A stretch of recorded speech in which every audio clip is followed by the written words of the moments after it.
It's time to fire this thing up. Welcome aboard ShipShape TV Essentials. This is your port of call for the most impactful upgrades, expert advice, and hands-on solutions from seasons past. This episode is proudly brought to you by SureHold, because anything worth doing is worth doing bright. From cleaning to protecting and perfecting, SureHold has everything you need to keep your boat shining. Don't just go boating, go showboating.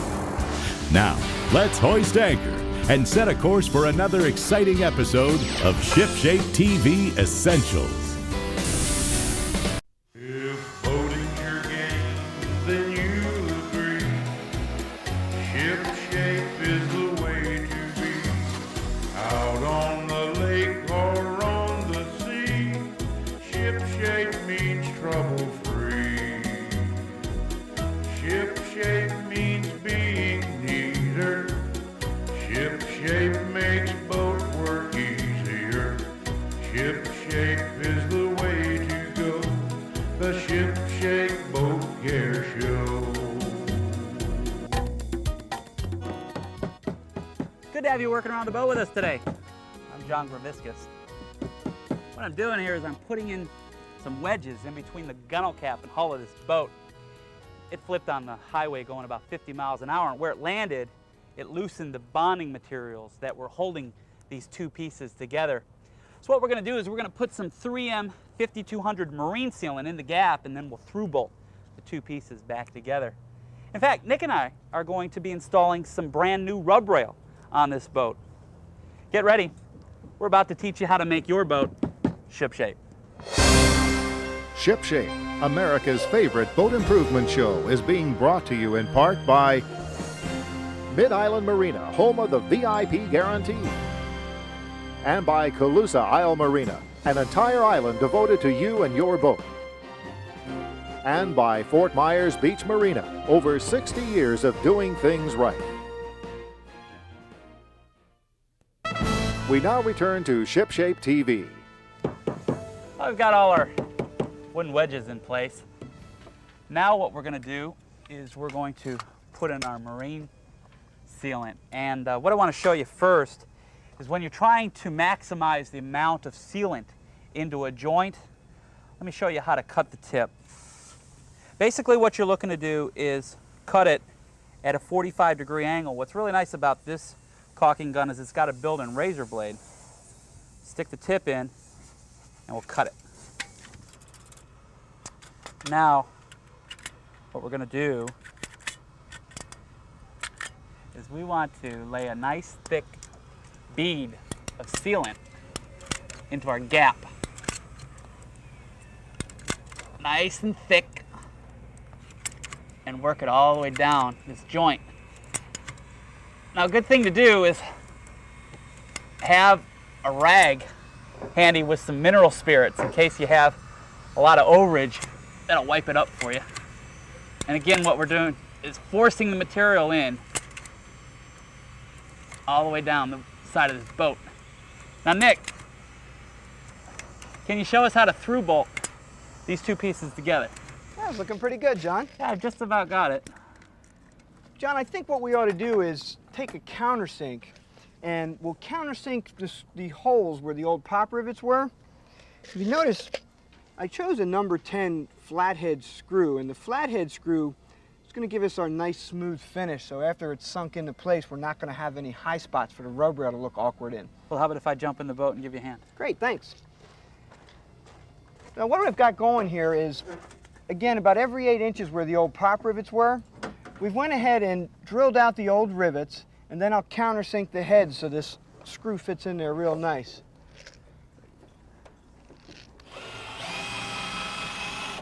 And we don't want to countersink too much because we still want some structural strength there. But if you take a look, once this screw's in place, you can barely even see that it's there. John, here's some nuts and washers. I'm going to go ahead and countersink the rest of these. And we'll pull those wedges out and let that 5200 get a nice seal.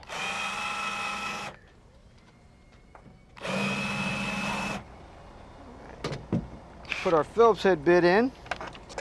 All right, John, ready to give one a shot? Sure. I just happen to have a wrench here.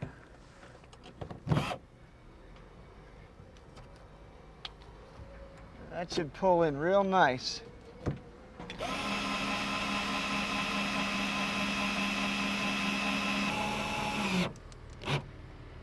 That looks good, John. How's that bead coming out? Is it beading up? Yeah, you can tell we got enough sealant in there. It's oozing out. Good.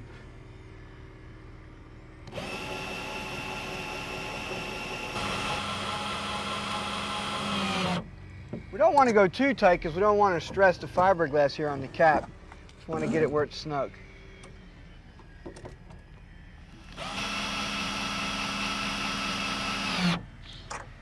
Hey, John, what do you want to do about these other holes that held the old rub rail on? Well, we can either fill them with the 5200 or 3M makes a body filler, which has the fiberglass fragments in there.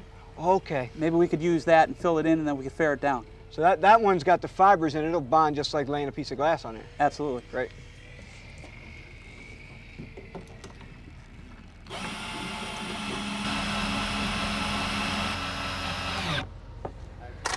Typically, rub rail is held onto your boat by one or two ways, either by Phillips head screws and marine sealant or pop rivets. If it's attached by screws, you may have an insert hiding the heads from your sight. If that's the case, use a flat-bladed screwdriver and lift the insert back, exposing the screws. Unscrew the rub rail and then take off any loose marine sealant with a putty knife. If it's held on by pop rivets, you're going to need to drill out the heads of the rivets with a reversible drill. Make sure the drill bit is the same size as the shaft and no larger. Drill out the head and punch the shaft into the bilge. After all the original rub rail is removed, scrape any excess marine sealant off with a putty knife, and then you'll want to be careful not to damage any of the gel coat or fiberglass. But right now we need to hear a word from the people who make this show possible, but when we come back, we're going to show you how to fill the holes from the original rub rail removal. Stay tuned. ShipShape TV will be right back. Here is today's maritime law question. What should you do if you are cited for operating a vessel under the influence? Answer coming up from maritime attorney Gail Hawks right after these messages. Do it all with a SureHold telescoping handle. Designed with the easy-to-use SureLock quick release system, compatible with over 50 different attachments, transforming it into a deck brush handle, squeegee handle, swivel pad base handle, chamois mop handle, camera handle, floor broom handle, boat hook handle, water blade handle, landing net handle, even a threaded handle for equipment you already own, and more. Fully telescopic for easy storage or adjusting to the perfect length. Each SureHold telescoping handle is proudly made in the USA and is truly the one handle that does it all. SureHold. Clean and simple. What should you do if you are cited for operating a vessel under the influence? The first thing you need to remember is you need to cooperate with the arresting officer. More than likely you're going to be arrested. More than likely your boat's going to be towed to a shore facility and impounded. Before you're interviewed, however, you have the absolute right to talk with an attorney, and you should exercise that right. Also, you will probably be asked to take a blood test or a breathalyzer test or a urine test. You can refuse to do that under the law. But again, there are serious ramifications for refusing. So you need to talk with an attorney before you decide whether you're going to refuse or not. If you have a question for maritime attorney Gail Hawks, leave it with the ShipShape TV memo board on the World Wide Web, www.shipshapetv.com. And now back to the project. Welcome back to the show. We left off before the break showing you how to remove the old rub rail, and then we prepared the surface, making it ready for our new. Now, before we can install it, we need to select what kind of rub rail we're going to put on. I'm in Pompano Beach, Florida at Boaters World, and what I'm about to show you is a revolutionary new way for you to select your rub rail. It's called the DIY Marine Replacement Center, and with us today is Jay Kitchen, the president of Taco, the aftermarkets company, to explain how it works. Jay, how has Taco simplified the selection process for the consumer? Well, really, John, what we've done is, like you said, we've come up with the DIY Marine, do-it-yourself rub rail project center. And what this does is it allows a spot in the store for the consumer to come in with a sample of their rub rail and determine what type of product they want to put on their boat. Now, these are going to be available in all types of marine stores around the country. Marine dealers, marine retailers. Okay, great. How many different types of categories of rub rail are there to choose from? There's really 4 basic categories. You've got flexible vinyl, you've got rigid vinyl, some OEM aluminum shapes from the older days with boats, and we also have stainless steel rub rail overlaps. Now, with those 4 main categories, are there a lot of selection within them? Absolutely. What we show is the most popular shapes. In our catalog are hundreds of different combinations. So the importance of the Rub Rail Project Center is to really take away the intimidation of working on this project. It gives the most popular shapes for the boater to choose from. What do we have here? This is a selection guide, and what this does is it shows the boater how to measure their boat, gives them tips on which shape they might want to use, which material they might want to use, and then gives them, like our board shows here, a technical hotline, which allows the boater to call us if they've got any questions along the way. Well, Jay, right now we need to take a look at this new boat out on the water. Let's have a look.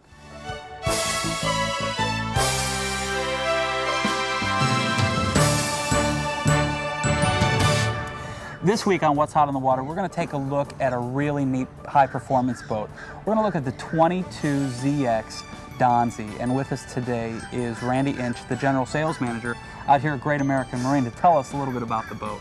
Well, the Donzi 22ZX is 22 foot 3 inches overall length, 7 foot 9 inch beam, 22-degree dead rise on the transom, which is going to give you a real smooth ride. The boat behind us is packed with a 454 mag, which is 350 horsepower, which moves the boat around 70 miles an hour. Now, you've got different power options available for the boat. Correct. How much power can you put in? Well, you start off with the 350 mag MPI, which is the Corvette engine, 300 horse, and you can go all the way up to the 500 Chief engine, which is the engine that Donzi puts in their race boat. Not that you're needed, but you can run from the 454 mag to the 454 mag MPI to the 502 EFI and a little bit higher than that. Well, when you hear the word Donzi, I mean, you put it with the ZX series. Now, there are quite a few models. Correct. We build the 22 that you see behind us. Donzi builds a 25. They also build a 27. And then we get into more of their performance cruisers, which is a 33ZX and a 38ZX, which are obviously a little bit larger, more cabin headroom, and a heck of a lot more power. Randy, in this particular boat, why would somebody consider getting this? Well, the 22 is a good ski boat, a good all-around runabout boat, but what people like with the Performance Series boats in general is the big deep V, the ride that you get, and of course the horsepower that you have. Now this is a 22-degree deep V boat. Now can you tell people why that's significant? Well, we've all been on a flat bottom boat out in the water where it kind of beat us up a little bit. The deeper the V, the smoother the ride. You also got to consider the deeper the V, the more horsepower it takes to move the boat through the water. In the offshore series, regardless of what boat you're actually looking at, most of those guys will run from a 21 to a 24-degree V because it gives you the best ride for the size boat that you're in. Well, you know, Randy, you guys really know the product. You really know Donzi, and I believe that that's what's attributed for you guys being the #1 Donzi dealer in the world again for the 3rd time. Right. Now you're working on it this year as well. You think you're going to go 4 years in a row. No other company has gone 3 years in a row being the #1 Donzi dealer in the world. What else do you attribute it to? Well, a lot of what we have is not only the sale, but the service after the fact. We have an entire staff of people in this marina who are dedicated towards the experts that they're in. We have mechanics, we have riggers, we have people who haul boats, and that's all they do for us. On the large yacht side, we've got cabinet makers, we have carpenters, we have diesel mechanics. We spend an awful lot of money every year making sure that these people are factory trained for the products that they're going to work on. You guys don't stop at the sale. I mean, a lot of companies do. They say, hey, you've hooked the boat up, you're taking it home, end of the deal. Right. That's where your relationship just starts with your customers. A lot of problems with the dealerships out there is that's exactly it. You walk away from them and you've got your boat, they have your money, and they don't want to see you again. Sure. We want you to come back in. We've got a big full-service marina. We've got a lot of expert people, and we want them to come back in so we can service you down the road and hopefully upgrade you and keep you in the family. Randy, give me a price on the 22. This 22, the way she's rigged with the equipment list on board, is in the low 40 catalog price. How do we get here to see it? Here in St. Pete, we're located in the Pasadena area. We're 6810 Gulfport Boulevard. We also have a Sarasota Marina, which is on Tamiami Trail about a mile south of the airport. If you want to get a lot of looks, you might want to consider the Donzi 22ZX. Talk with Randy Inch. You'll be glad you did.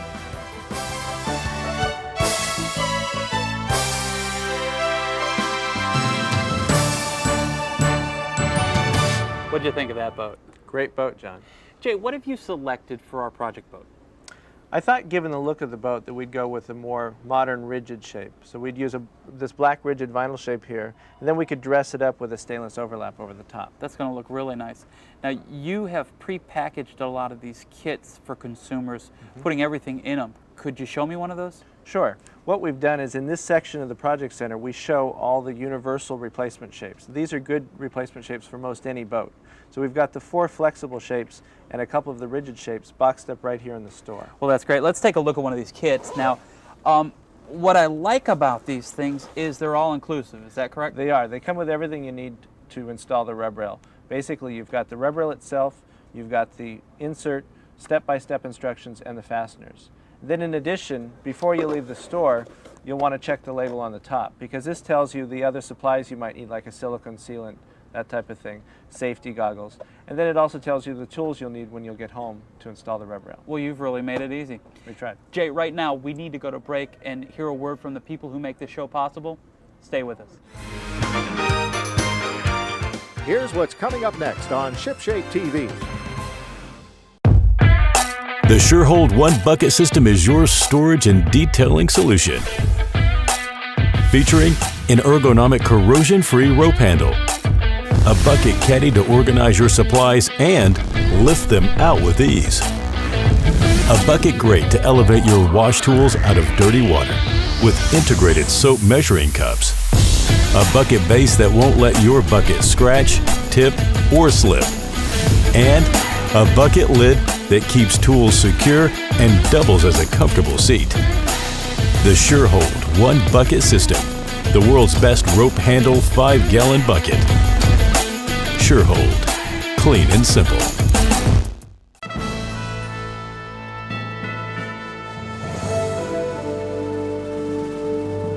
We now return to ShipShape. A couple of weeks ago I was talking about the 3M Marine body filler, and we're going to be using that again in today's application, where we're filling in the original holes where our original rub rail was mounted onto this boat. And the reason I like this material is it bonds real well. It's watertight, bonds real well, and there's very, very little shrinkage. There's only 1 to 2% shrinkage in this stuff. Now, Nick, what are you doing there with that hull and deck joint? John, I'm just trying to work in this 5200 in case there was any gaps when we through bolted everything together. That way when you get the water bouncing up in the seas, we don't get any sliding back through into the boat. So we have to pretty much watertight that entire joint? Yeah.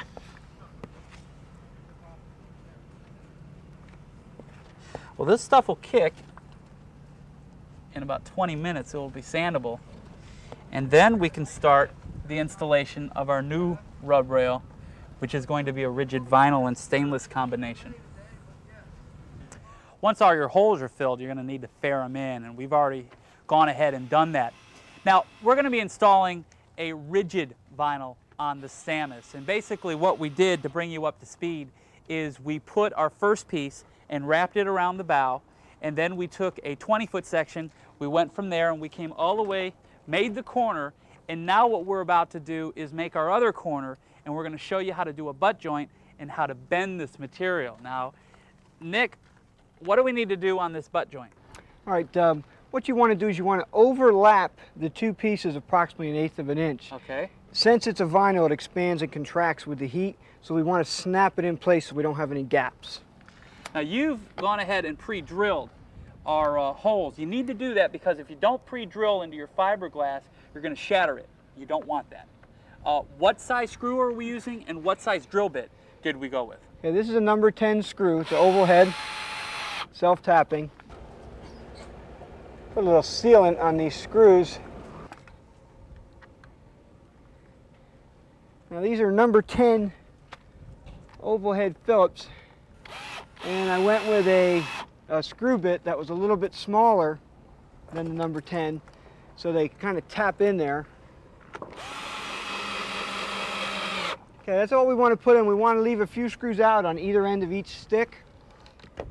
And John's going to pull them back and then preload them and snap them in.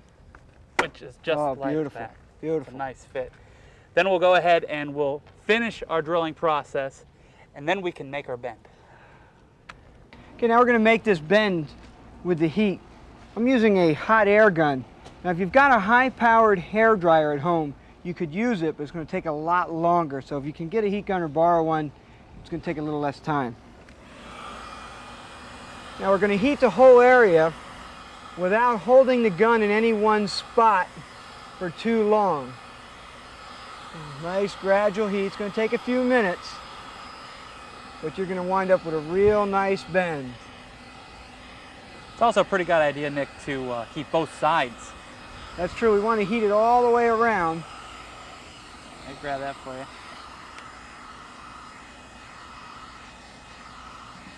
Again, we don't want to hold it in one spot because that could damage your gel coat or your fiberglass or even your rub rail if you hold it in one spot for too long.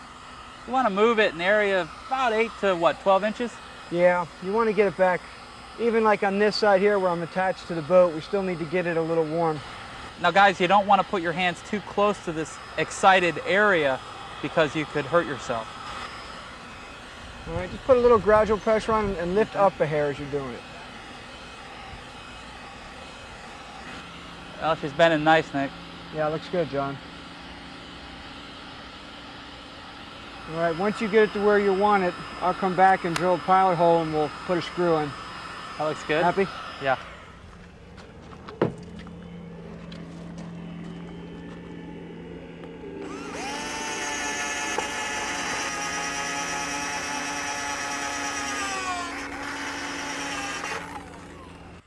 Sometimes the corner will buckle up a little bit.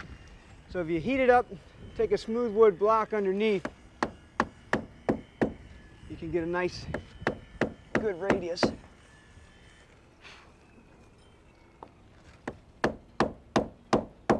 Okay. And after that, we attach our stainless. And when you're working with your metal and you want to bend that around the corner, you're going to need a rubber mallet. Jonathan, can you hand me that? Sure thing, Dad. Thanks. And you want to keep some steady pressure on it, and then we're going to go ahead and beat it around this corner. Nick, can you give us a heads up real quick of if somebody wanted to install flexible vinyl? What would they do? The first thing you need to do is know how much flexible vinyl you're going to need. And a good rule of thumb, a trick I like to do, is I'll take the length of the boat, multiply it by 2, and add in the beam. That's for a full transom boat. So, for example, here we'd have 48 feet, 24 foot times 2, plus 8 foot, 56, say 60 feet for comfort's sake. We're then going to take and set it out on some pavement and warm it up, start at the bow of the boat and attach 3 screws on either side, and then have you and a friend grab the back corner and pull as hard as you can, and again attach 3 screws in the back, pull the rub rail over and snap it into place and attach your screws every 4 to 6 inches. Any tips on aluminum? Aluminum is real similar to what we've done here in the rigid vinyl. A couple of differences are you don't have to preload the butt joints, and if you're going to make a turn on an aluminum or a bend on a corner that's going to have a flexible vinyl insert, install a short section of the insert prior to making the turn and bend it with the insert in place to hold the shape of the rail. That's it. Excellent. You know, rub rail can really dress up the look of your boat, and it's a great family project to work with your sons or daughters on. You know, that's what this show's all about, is family fun working around the boat. What do you think of our new rub rail, Jonathan? Super, Dad. That's all the time we have for this week's show, guys. Until next week, keep your boat ship-shape. You know, I was thinking after we finish the rub rail, maybe we could flush mount a new deck back here. Hey, Nick, Yeah, John. can you push on that second one? Yeah. Hammerhead. Ship shape means trouble